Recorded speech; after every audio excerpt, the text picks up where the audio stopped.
नमस्कार दोस्तों, आपका हमारे चैनल में स्वागत है। श्री बांके बिहारी जी के दर्शन में बार बार क्यों लगाया जाता है पर्दा? श्री बिहारी जी की अनोखी सेवा व्यवस्था। दोस्तों, आप सभी को श्री ठाकुर जी के प्राकट उत्सव की कोटि कोटि बधाई। श्री हरिदास जी के आराध्य ठाकुर श्री बांके बिहारी स्वामी श्री हरिदास जी श्री राधा जी की प्रिय सखी ललिता सखी के अवतार माने जाते हैं। वे 25 वर्ष की आयु में संवत 1560 में वृंदावन में निधिवन में आकर साधना करने लगे। स्वामी हरिदास जी ठाकुर श्री बांके बिहारी जी को भजन सुनाकर सेवा करते थे। जब हरिदास जी अपने प्यारे श्यामा कुंज बिहारी को लाड लड़ाते, निकुंज में भाव विभोर होकर संगीत की रागनी छेड़ते और श्री राधा कृष्ण का गुणगान करते, तो उनके आराध्य श्री राधा कृष्ण उनकी गोद में आकर बैठ जाते। एक दिन स्वामी जी के शिष्य विट्ठल वपुल देव जी ने उनसे कहा, गुरुदेव, आप प्रिया प्रियतम के संग का हर क्षण आनंद लेते हैं, क्या वह जगत के भक्तों के लिए सुलभ नहीं हो सकता? स्वामी हरिदास जी ने अपने शिष्य से कहा, देखो, वह घड़ी आ गई है जब प्रिया प्रियतम का साक्षात्कार सबके लिए सुलभ होगा। श्री बांके बिहारी जी का प्राकट्य संवत 1562 मार्गशीर्ष मास की शुक्ल पक्ष की पंचमी तिथि। सर्दी कुछ गहराने से लगी थी। उस दिन प्रातःकाल से ही सारा निधिवन अलग ही तरह के आनंद में डूबा हुआ था। सघन लता कुंजों में पत्ता पत्ता एक अनोखी चमक से भर गया। सुगंधित पवन भी लजाती हुई सी बह रही थी। पक्षी आनंदित होकर कलरव कर रहे थे। उस दिन स्वामी जी ने ऐसा गाया कि निधिवन में एक लता के नीचे से सहसा एक प्रकाश पुंज प्रकट हुआ और एक दूसरे का हाथ थामे प्रिया प्रियतम श्री राधा कृष्ण प्रकट हो गए।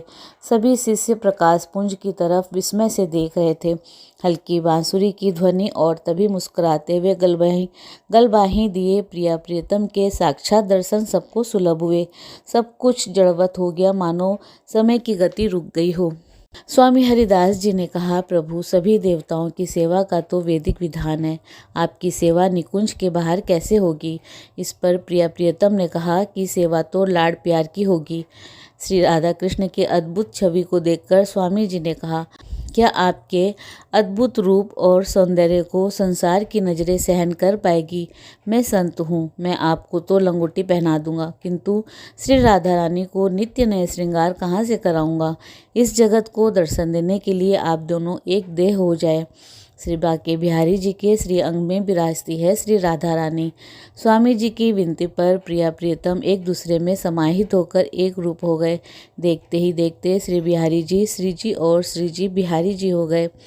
बिहारी जी का अर्थ है प्रिया प्रियतम की एक ही रूप छवि, अर्थात श्यामा श्री राधा, कुंज बिहारी यानी कि श्री कृष्ण स्वामी जी की विनती करने पर श्री बांके बिहारी के रूप में प्रकट हो गए।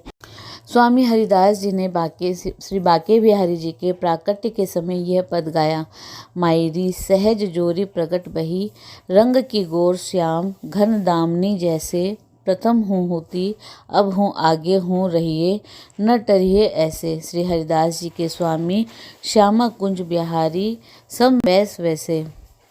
श्री राधा जी की प्रिय सखी ललिता ने जब स्वामी हरिदास जी के रूप में जगत में अवतार लिया और निधिवन में रहने लगे, तब प्रिया प्रियतम श्री राधा कृष्ण के मन में आया कि हम भी निधिवन में प्रकट होकर रहें। इस तरह प्रकट अप्रकट का पर्दा हट गया और भक्तों को प्रेम रस देने के लिए वे एक स्वरूप दो जान बन गए। तभी से श्री बिहारी जी के अलौकिक दर्शन संयुक्त रूप से होते हैं। बिहार पंचमी या बिहारी पंचमी उसी रसनिधि के प्रकाश दिवस का स्मरण करने के लिए मनाई जाती है। श्री बांके बिहारी जी के अनन्य उपासक स्वामी हरिदास जी ने वर्षों तक निधिवन में ही अपने इस लाडले ठाकुर जी की लीलाओं का गान कर सेवा की। संवत 1826 में श्री बिहारी जी को यहाँ पर स्थानांतरित कर दिया गया, जहाँ वे आज है। वर्तमान मंदिर सन 1864 में बनकर तैयार हुआ। ऐसा कहा जाता है कि ठाकुर श्री बांके बिहारी जी की गद्दी पर स्वामी जी को प्रतिदिन 12 स्वर्ण मोहरें रखी हुई मिलती थी, जिन्हें वे उसी दिन श्री बिहारी जी के भोग लगाने में व्यय कर देते थे और भोग को बंदरों, मोर, मछलियों आदि को खिला देते थे। स्वयं ब्रजवासियों के घरों से मांगी गई भिक्षा ही ग्रहण करते थे। श्री बांके बिहारी जी के मंदिर में बांके बिहारी जी का प्राकटोत्सव मार्गशीर्ष मास की शुक्ल पक्ष की पंचमी तिथि को बांके बिहारी मंदिर में श्री बिहारी जी का प्राकट उत्सव मनाया जाता है। गर्भगृह में अपनी प्राण प्रिया जी को समेटे हुए श्री बिहारी जी विराजे हुए हैं। साथ में है ललिता हरिदास जी की एक छोटी सी छवि। पूरी पोशाक पीले रंग की टिपारे के साथ सिरपेच और मोर पंख लगे कटारे किरीट चंद्रिका और बीच में कलंगी, कपोलों पर झूलते हुए कुंडल, सांवले मुख पर ऐसे कंटीले और मद भरे नेत्र जो अन्य कहीं देखने को नहीं मिलते, मानो सारा क्षीर सागर इन नेत्रों में ही समाया हो। कसी हुई पाक के नीचे बिंदी, नाक में बेसर, वक्षस्थल पर हारों की लड़ियां, पटका के लहराते हुए दोनों छोर और जामे की चुन्नटों से ऐसा लगता है जैसे प्रिया प्रियतम हाथ पकड़कर तेजी से नाच रहे हो। इसलिए कहा जाता है बांके बिहारी। भगवान कृष्ण को बांके बिहारी नाम स्वामी हरिदास जी ने दिया था। भगवान कृष्ण की हर मुद्रा को बांके बिहारी नहीं कहा जाता, बल्कि 3 कोण पर झुकी हुई मुद्रा वाले श्री कृष्ण को बांके बिहारी के नाम से पुकारा जाता है।